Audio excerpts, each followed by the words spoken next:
Gente, agora eu quero entrar com vocês no julgamento em si, né? Acabou de sair as penas dos réus, vou até olhar aqui no meu celular, porque acabou de definir a dosimetria.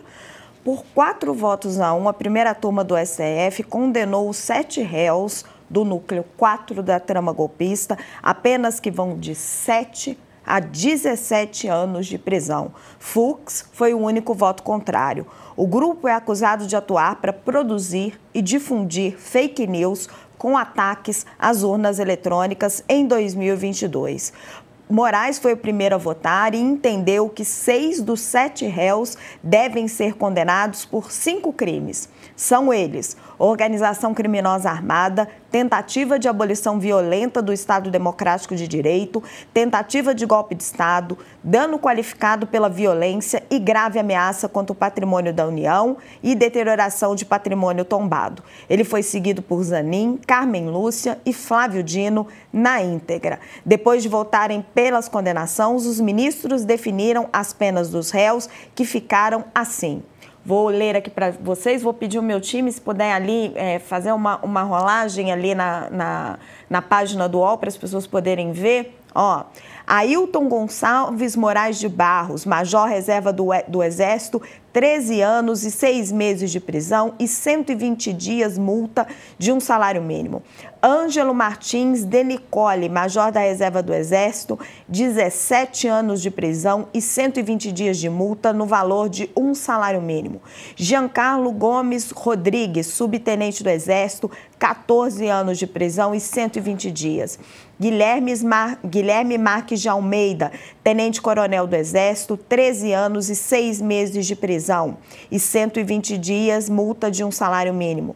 Marcelo Araújo Bormevete, agente da Polícia Federal, 14 anos e 6 meses de prisão e 120 dias de multa de um salário mínimo. Reginaldo Vieira de Abreu, coronel do Exército, 15 anos e 6 meses de prisão e 120 dias multa de um salário mínimo.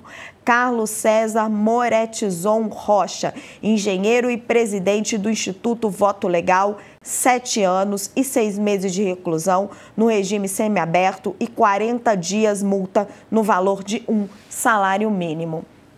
Moraes foi o primeiro a votar e ele afirmou que o núcleo de desinformação agiu como uma milícia digital e tentou interferir nas eleições de 2022. Segundo Moraes, sob o comando do ex-presidente Jair Bolsonaro, já condenado, e para justificar medidas de exceção. Eu queria dar uma olhadinha com vocês no que o ministro Alexandre de Moraes falou sobre as milícias digitais. É o denominado núcleo da desinformação, a contribuição de cada um dos réus para a disseminação de informações falsas e enganosas, promovendo ataques virtuais. Isso configura, como já verificamos também, o modus operandi das denominadas milícias digitais, focadas essas milícias digitais em atacar as instituições democráticas, visando a ruptura constitucional e a instalação, a partir de um golpe de Estado, de um regime de exceção.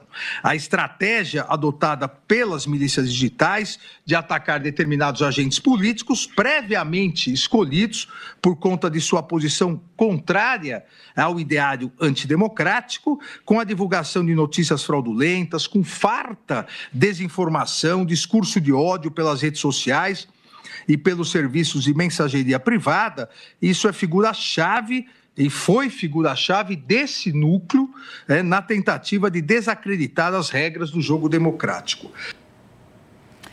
Doutora Luísa, eu acho que o que vai se instalar aí é um debate já sobre essas penas, como esse debate já se instalou a respeito das penas ali do primeiro núcleo de Jair Bolsonaro. Nós estamos falando de algumas penas e aí a mais alta foi para o major do Exército, Ângelo Martins de Nicole, de 17 anos. Nós temos outras ali de 13, 14 anos. Na sua avaliação, são penas muito altas ou são penas adequadas para os crimes que são imputados? E esse núcleo das fake news, a senhora acredita que os crimes estão adequados para o que o núcleo ali efetivamente fez? Aqui eu te confesso que, assim, sem tirar a gravidade do que aconteceu, porque foi gravíssimo, acho que houve ali, sim, efetivamente uma tentativa de golpe, e por mais que eu acho que é coerente a construção e a defesa que o ministro Alexandre faz de que tudo fazia parte de uma grande engrenagem, né? Ele até faz aquela referência que é trazida pelo ministro Gino no voto ali do primeiro núcleo, de que você tem que olhar o boi inteiro, né? Hoje eu até falo, não dá para olhar um carpaccio, né? Eu acho que faz sentido essa analogia, faz sentido essa lógica de que tudo faz parte de uma engrenagem. Mas aqui eu tenho um pouco mais de dificuldade, eu preciso te confessar, de fazer algumas associações. Então, por exemplo, responsabilizar esse núcleo, que seria aí o núcleo da desinformação, segundo o ministro, pelos danos trazidos no dia 8 de janeiro, efetivamente. Eu acho que existe aqui um nexo causal mais complicado de estabelecer, né, uma relação de causa e consequência de ato, vincular a ação e omissão dessas pessoas especificamente com o que aconteceu no dia 8. Porque a lei, né, estou falando do dano específico, né, não com relação à tentativa de depor do poder, ou mesmo, e mais especialmente, a tentativa de estabilizar ali, antes da eleição do presidente Lula. Então, eu acho que existem sim elementos para justificar a condenação, acho que faz sentido a condenação, porque, de novo, são pessoas que se valeram da BIM, não é simplesmente externar uma posição crítica com relação ao Supremo ou ser uma posição crítica com relação à forma de votação, de voto impresso, não é isso. Acho que tem um passo além que, de fato, demonstra uma reprovabilidade penal que justifica a punição. Mas aqui eu tenho um pouco mais de dificuldade de ter essa extensão que o ministro Alexandre e a maioria do Supremo tiveram nessa condenação. E com relação às penas, daí mais especialmente eu acho que aqui as penas foram um pouco acima do que se justificaria pelas condutas, porque são condutas menos importantes para a própria trama geral do que aquelas que foram praticadas pelo núcleo central, classificado ali pelo ministro. E eu acho que a fixação da pena não representou tanto essa diferença de importância que o próprio ministro coloca para esses atores. Então, aqui eu vejo tanto a pena quanto a própria condenação por alguns crimes com um pouco mais de cautela. Acho que a questão não é tão fácil aqui. Graça, Carla, a doutora levanta um ponto importante, né? Ela diz que já ali para os mandantes ficava muito claro o quanto eles eram mandantes de toda a trama golpista, portanto, eram os responsáveis por aquelas pessoas estarem ali no 8 de janeiro, praticarem o dano a todo o patrimônio. Ela vê um link mais tênue entre eles serem os disseminadores das fake news e, portanto, incitarem um golpe de Estado e, portanto, serem responsabilizados pelo dano ao patrimônio que aquelas pessoas que estavam no 8 de janeiro causaram. Como vocês enxergam a questão? Carla, Graça? Eu tendo a acreditar que essa pena é alta no sentido de estabelecer um exemplo, uma jurisprudência na linguagem jurídica, porque a gente está falando de fake news há muito tempo e o direito tem tentado trabalhar, ou pelo menos o judiciário tem tentado trabalhar para estabelecer um limite para isso. Nós estamos ficando com uma deformação da realidade em função das fake news, ou seja, a gente está falando de estruturas internacionais que estão alterando a realidade nos respectivos países, né? Ou seja, em todos os países. Então, tenho a sensação de que o Supremo está se atrevendo, vamos dizer assim, a criar uma punição grande para estabelecer um limite, efetivamente, para esse tipo de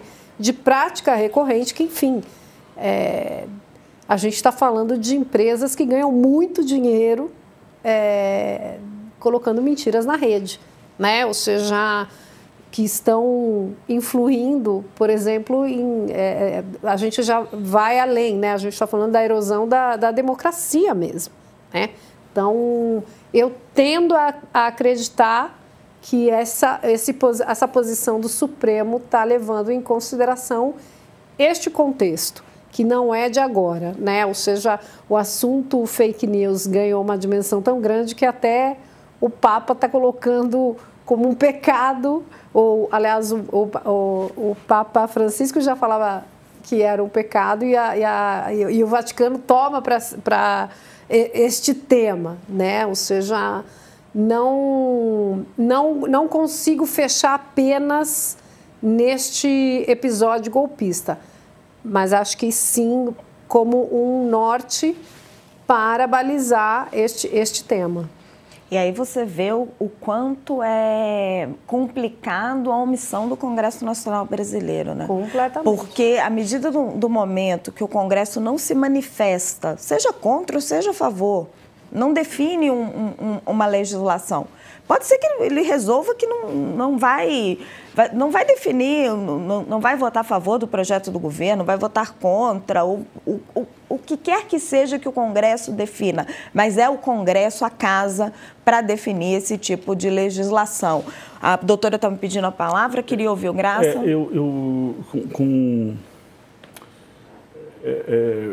Com a licença da Carla, eu não consigo concordar com um sistema em que eu sou réu de um processo penal e o tribunal, o juiz usa o meu caso para dar um exemplo para terceiros de uma conduta que não está tipificada. Porque, assim, ninguém aqui está condenado por crime de fake news, está condenado por crime de abolição violenta do Estado, de coisas que estão na lei. Então, assim, se o Supremo estiver usando essas condenações de 17 anos para fazer uma condenação política das fake news, por mais graves, por mais abomináveis que elas sejam, você desculpa, nós estamos num buraco se estiver acontecendo.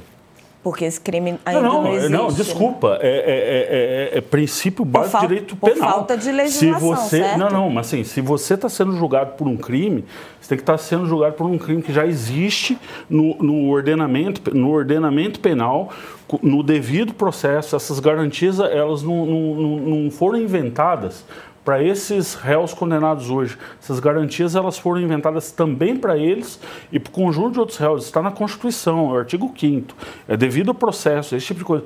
Assim, eu não gostaria de ser julgado por um juiz, e assim, vamos pôr a mão na consciência. Esquece que são esses réus, imagina que fossem outros. Eu não gostaria de ser julgado por um juiz que quer dar uma mensagem política contra fake news, por pior que eu acho esse negócio de fake news. Daí volta ao meu ponto da omissão do Congresso Nacional, mas quero ouvir a doutora. Eu acho que aqui a gente toca em muitos cernes muito relevantes, né? Eu acho que talvez sejam das discussões mais importantes atualmente que a gente tem, que passa desde o ativismo judicial, né, que vem muito, em grande parte, também em razão de uma omissão por parte do Legislativo. Não é a primeira vez que a gente vê o Supremo fazendo isso, né? Às vezes podemos defender que é com motivos mais louváveis, né, como foi para a criação de tipos penais com relação a crimes que tenham, enfim, orientação sexual como de fundo, que é uma questão que não existia na legislação, que vem o Supremo para suprir essa falha do Legislativo, que pode ser ter tido como motivo nobre, como pode também ser aqui, como vamos combater as fake news que de fato deformam o Estado democrático, e esse caso concreto, isso acontece. Mas aqui eu estou com graça e não posso, aqui integralmente. Acho que isso é um espaço muito perigoso. Acho que a gente cria precedentes, se a motivação do Supremo é essa, a gente cria precedentes não só para o Supremo, mas para o Judiciário muitíssimo graves, e a gente gera uma insegurança para o cidadão, porque o princípio do direito penal é o direito do direito, na verdade. Tudo que não é proibido é permitido eu fazer. A partir do momento em que o Judiciário pode mudar as regras do jogo aos 45 do segundo tempo, de novo, seja pelo motivo que for, se idôneo, se não idôneo, se em razão da omissão no Congresso, a gente fica sujeito ao subjetivismo. E assim, a história nos mostra que a gente não pode, infelizmente, confiar só na boa vontade ou nos bons motivos do ser humano. Então, eu acho que a gente tem que se pautar realmente em lei, e por isso que eu vejo aqui com um pouco mais de cautela essa condenação, porque eu acho que, talvez para dar um recado legítimo, importante, etc., se inverte um pouco os pressupostos. Então, acho que a gente precisa ter bastante cautela, porque isso vai refletir, querendo ou não, o Supremo é a Corte Suprema, né? É a Corte Máxima. Então, isso serve de exemplo para as demais cortes também. Então, o que mais me preocupa nesse caso, eu até escrevi um artigo sobre isso, é o que esse caso vai trazer de legado para o resto para o resto da população normal, para o resto do judiciário. Eu acho que a gente traz exemplos aqui bastante complicados.